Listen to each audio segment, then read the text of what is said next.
Hi everyone, welcome to Val's Tales. I'm Val Portelli, writer of these stories.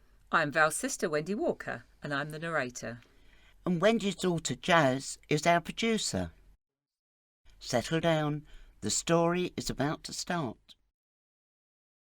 I wrote this story following a prompt relating to bullying. It didn't turn out as I expected, but then my stories seldom do.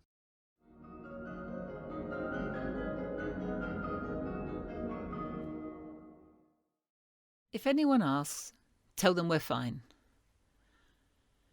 In common with women the world over, I thought I could change him when he became abusive. When we first met, he was charming, and I couldn't believe my luck when he chose me over other younger, prettier girls. He said the age difference didn't matter, showered me with small romantic gifts, and made me feel good about myself. I'd never been very confident, but he treated me like a queen. It was only when he moved in that I started to see his dark side. At first it was just a verbal chipping away at my self-confidence, until bit by bit I was afraid to think for myself. My clothes, my hair, my friends, my cooking, all fell under his scrutiny until eventually I believed I could do nothing without his approval.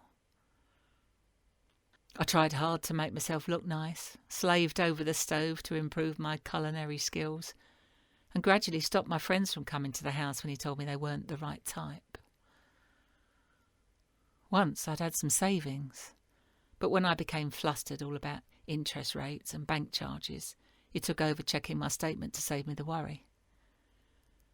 I found it difficult to manage on what he gave me, and finally agreed it would be better to sell my house and move to somewhere smaller. It was when we started living in the remote, secluded property that I finally pushed him too far with my stupidity. Even if money was short, I shouldn't have suggested we didn't have enough for him to treat his friends when he went to the pub. How could he feel like a man if he didn't put his hand in his pocket? I deserved the slap he gave me, but then the physical abuse became a daily occurrence. There were no close neighbours to hear my screams or notice me black eyes or bruises. I felt a virtual prisoner and sank further into depression, accepting the life of misery as I deserved no better. The night he came home, early from the pub, I didn't have his dinner ready, and he totally lost it, berating me for being the most useless human being on the planet. Knowing I was due another beating, I raised my hands to try and protect my face, but he wouldn't stop. As I tried to keep from falling, my hand brushed against the bread knife and I struck out in terror. I wasn't even aware that I'd connected until, with a surprised look on his face, he sank to the ground in a pool of blood. For several moments I just stood looking at him, until a loud rap on the door brought me out of my reverie. 2 policewomen stood on the step.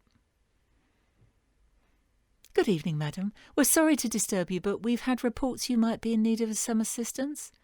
We've come to see if you're all right and ensure you're not in any danger."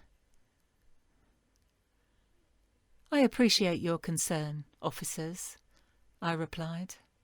"But if anyone asks, tell them we're fine now."